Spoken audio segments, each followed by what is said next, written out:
Welcome back, everybody, to another episode of the Bored Uplander Show. I'm Eddie, also known as the Metaverser. Today, we start the episode in front of the Los Angeles Maritime Museum. Between 1941 and 1963, it was used as a ferry terminal between here in San Pedro and Terminal Island. One of the many gems of the LA. Let's have Buck guide us on a tour. Hey yo, what's up? This is the Buck. What's going on? It's me and you now. We'll guide you through LA in this beautiful little town of San Pedro. I'm gonna pop in and out, just gonna narrate, give you guys a full scope of what we're dealing with here and why we're so spoiled. Now, walking east towards the museum, we head out to this small landing where in the building across from me is the LA Fire Department. These beautiful string lights are everywhere in the city center. We see Old City Hall.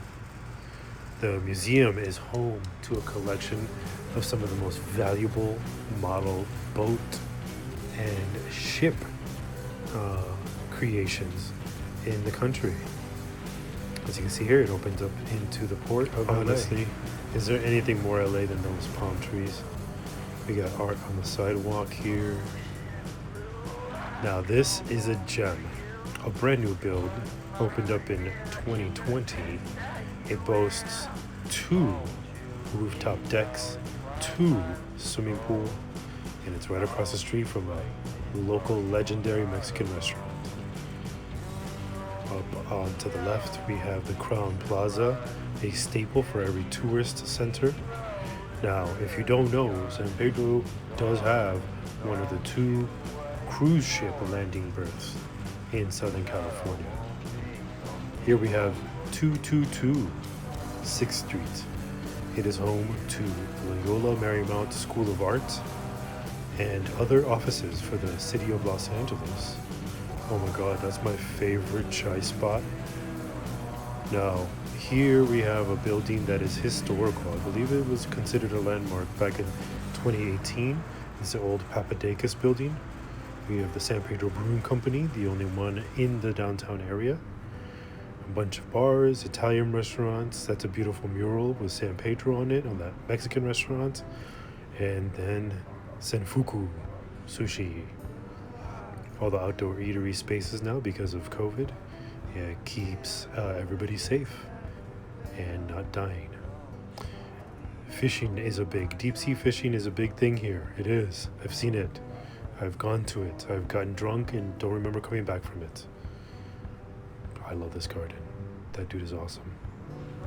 He gives me free herbs right across the street from that building. That one I think Metaverser and I are going to aim for. It is 420 6th Street. Beautiful machine art gallery.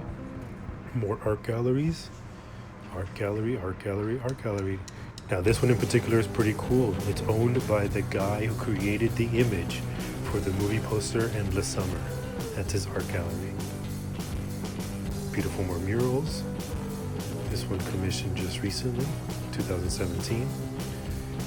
Then we have that butte. Oh my gosh. Both Eddie and I were around watching it get painted from the balcony of our place. I don't pay any rent.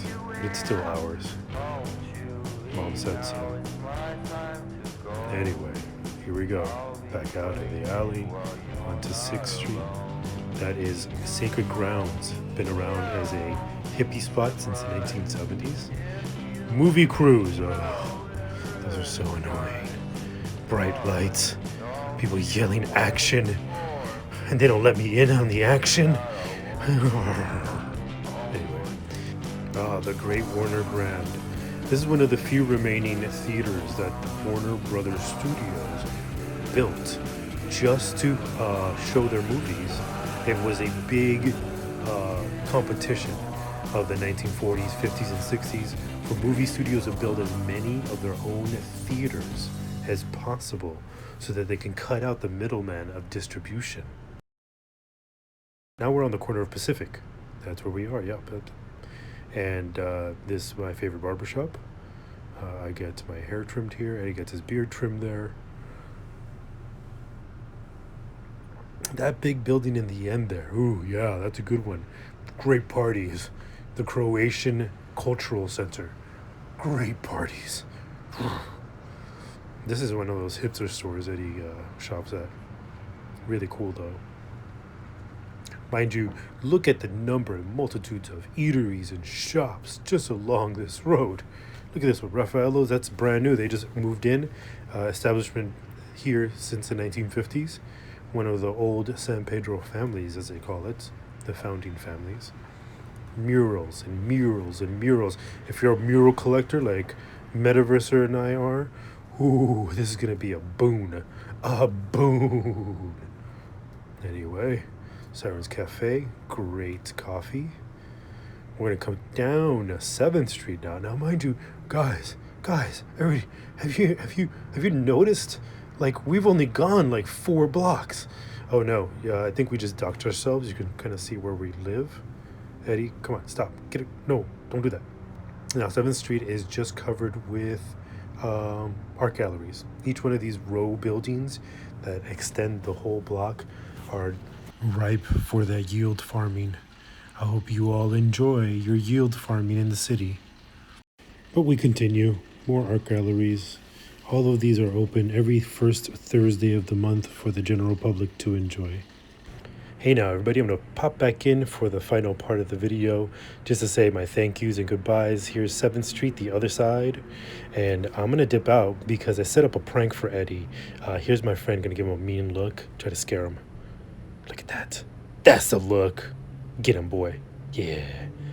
Anyway, Winthrop Gallery, that's kind of like a man cave style antique store. Really cool stuff. We're going to come up across more art galleries and eventually the Whale and Ale and the Book Emporium, 2 of the oldest establishments in all of San Pedro. I'm going to leave you off here, say my goodbyes, and let you enjoy the rest of the video. Eddie will take us out. Thank you, and don't forget, go get your membership. Nah, just messing with you. Mint hard, but mint smart, y'all. Take care.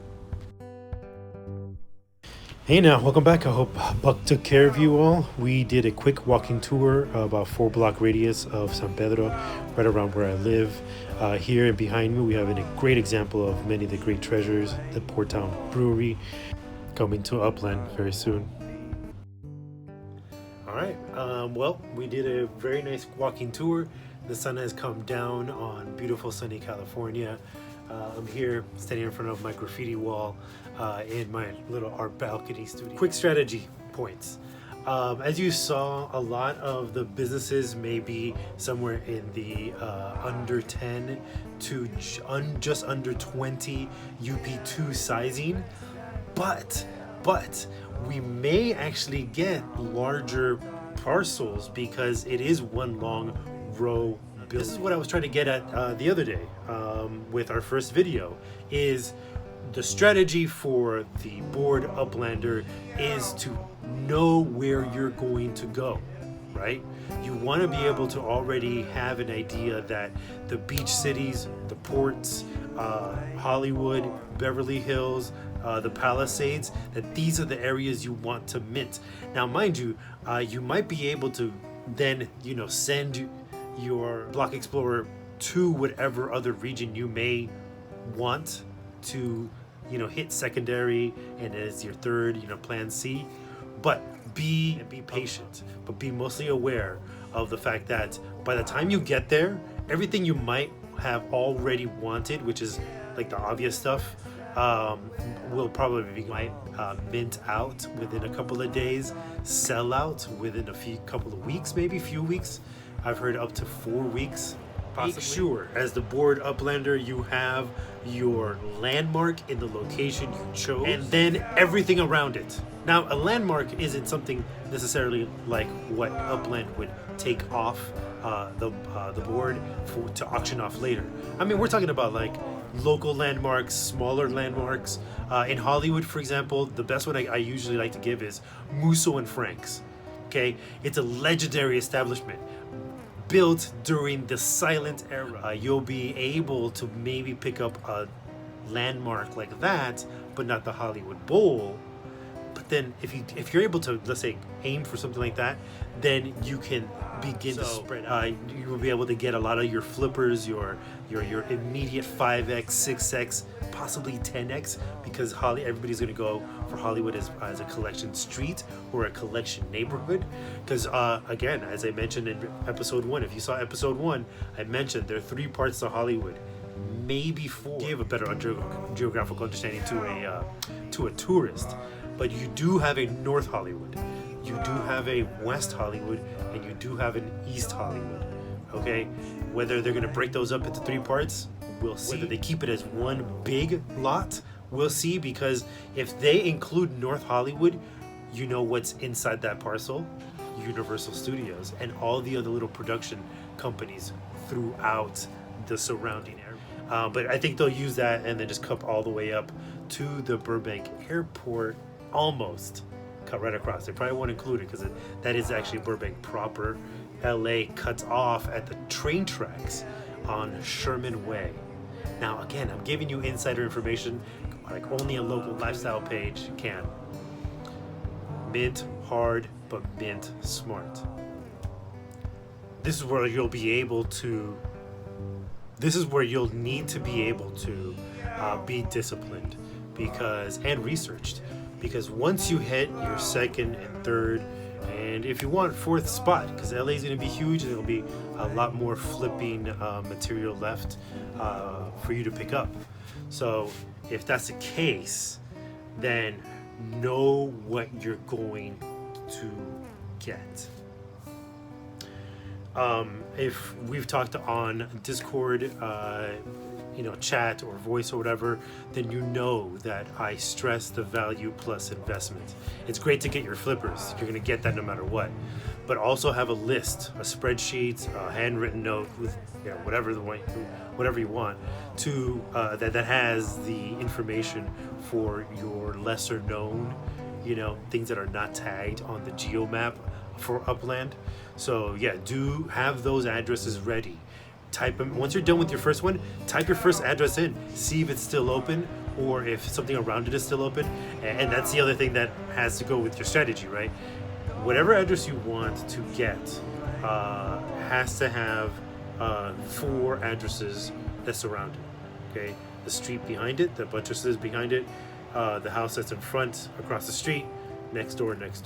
Okay, this way, when you type your address that you want to go to and you see that it's still unminted, you could and you see that maybe one of them around it might be. This is how we picked up Alcatraz Market. It's how we picked up I'll profile in some future videos the Jess painted house, and another one that is housing an actual local living legend artist right now that we're hopefully going to interview for the program later on. All of this is found with research afterwards, because you'll know that there are going to be parcels that people won't be able to see in the geomap, that it's already tagged from upland, that they may have or not seen from other strategists or know from just popular culture. Know what you're doing. Have your stuff ready. Okay, have your addresses ready. Once you hit your 3rd, possibly 4th spot, at that point, your focus should shift to flipping. If you can find your cultural little landmarks, little local legends, then great. Otherwise, go ahead and just pick up as much as you can until you exhaust your bank. Make sure that the majority of the properties you pick up are non-FSA. You can pick some of them up, and remember, there's a 2-a-week sale lock on that. So you're gonna lose FSA status pretty quickly if you're picking up non-FSA properties and almost immediately posting them or listing them for sale. 5x it. If you got an 8,000 UPX mint, go ahead and post it for 40. Somebody will buy it because they need to get to that point in the map, and then you'll be able to get out of FSA status, not have to really worry about wanting to, scrape some of those off later. But once you get through LA, 30 minutes I think is gonna be maybe the maximum exposure you'll be able to deal with when it comes to that kind of action. Is you'll want to go ahead and make a point to list everything you can immediately. Okay, 30 minutes. If that's you feel like you're good and that you got what you needed at that point, then just go back. Start listing all the non-FSAs that you want to get rid of, all your flippers, 5x them all, and then rinse and repeat.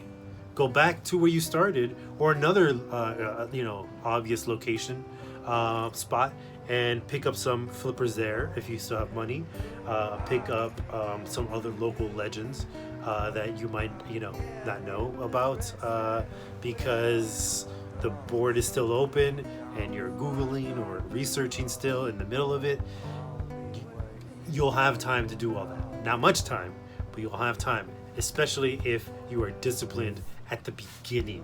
On the back end, you can come in and just rake up some of the stuff that people have missed out. A great one in the downtown Dodger Stadium, Sunset Boulevard collections is like the bar, the Shortstop. Okay, it's a local legend, as I'm calling these smaller venues, restaurants, locations that Angelinos love to visit and have an enduring name brand that you can then tag to your properties to sell later on. Flippers at the moment will last. Look at some of the holders of like giant collections of property in Chicago or other cities. They know that it's going to take them some time for those properties to dwindle down, especially since they're picking up brand new large chunks of property here in Los Angeles and all the other opening cities. So that being said, get your collection, find your nodes. If you I'll be posting the day before opening the Board Uplander Club nodes and where those will be located and what I will be minting and how I'll be minting. I'll post all that up the day before opening day. For the rest of the week, let's enjoy our time together. We're going to go see the rest of the city starting tomorrow. I'm going to do the possible sister collection that they either lump together, or if Pedro's not the collection, this area will be. I'll show you tomorrow. Board Uplander Club out.